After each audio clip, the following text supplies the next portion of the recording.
বেগম খালেদা জিয়া আজকে অসুস্থ অবস্থায় এভার কেয়ারে রয়েছেন। আমি প্রথমেই বলবো, আপনারা সবাই আমাদের মায়ের জন্য দোয়া করবেন। আমরা জানি আজকে আমরা সবাই আমাদের মায়ের জন্য দোয়া করব। আমরা জানি আমাদের কেউ না কেউ দোয়া আমাদের মায়ের জন্য কার্যকরী হবে, আল্লাহ কবুল করবেন। আপনারা জানেন আমাদের দেশনেত্রী বেগম খালেদা জিয়া 1981 সালে চট্টগ্রামে যখন শহীদ প্রেসিডেন্ট জিয়াউর রহমানকে কিছু বিপদগামী সেনা সদস্যরা নির্মমভাবে তাদের হাতে তিনি শহীদ হন, সেই থেকে আমাদের মা এই জাতীয়তাবাদী দলের হাল ধরেন এবং আজকে জাতীয়তাবাদী দল সারা বিশ্বের কাছে মাথা উঁচু করে দাঁড়িয়েছে। আজকে বাংলাদেশের জাতীয়তাবাদী দলের জনপ্রিয়তা শুধুমাত্র আমাদের দেশনেত্রী বেগম খালেদা জিয়ার সফল নেতৃত্বের কারণে। আপনারা জানেন 1991 সালে মানুষের জনগণের ভোটে তিনি এই জাতীয়তাবাদী দলকে ক্ষমতায় নিয়ে এসেছেন এবং বাংলাদেশের প্রধানমন্ত্রী হয়েছেন এবং তিনি বাংলাদেশের মহিলা প্রথম প্রধানমন্ত্রী।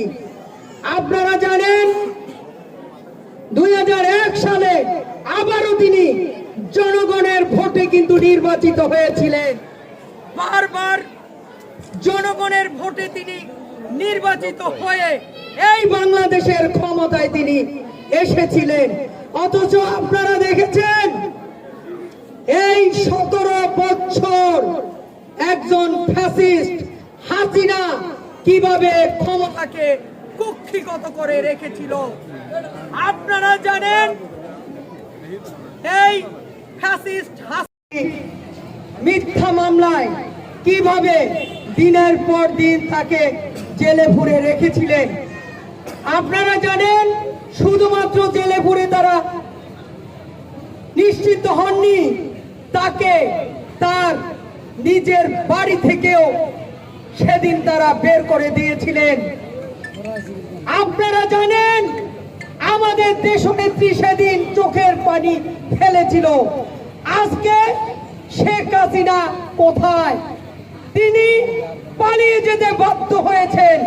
অথচ আমাদের দেশনেত্রী বেগম খালেদা জিয়াকে সারা বিশ্বের মানুষ তাকে দোয়া করছে যেন তিনি সুস্থ হন।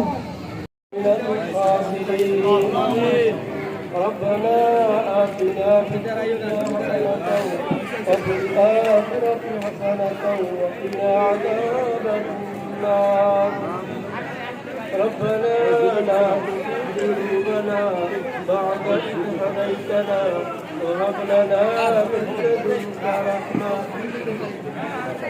إنك أنت الوهاب يا الله তোমার প্রতি গুনাহগার বান্দা আল্লাহ মাগরিবের নামাজের পর থেকে কোরআন তেলাওয়াতের মাধ্যমে এবং দোয়ার মাধ্যমে উৎসাহ হইতেছে।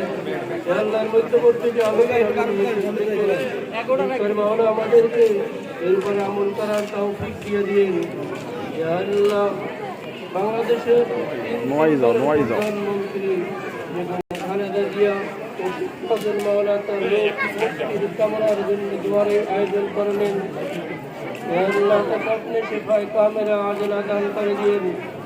আল্লাহ বেগম খালেদা জিয়া সরকার হাসপাতালে চিকিৎসাধীন অবস্থায় আছেন। আল্লাহ তাকে আপনি শিফায়ে কামেলা আজলা দান করে দিন।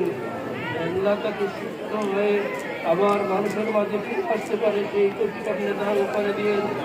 আল্লাহ দুয়ারে আয়োজন যারা করলেন, যারা তার ভিতরে দুয়ারে আয়োজন হইল, আল্লাহ তাকে আপনি নেক হায়াত দারাজ করে দিন, হায়াতে তৈয়বা দান করে দিন।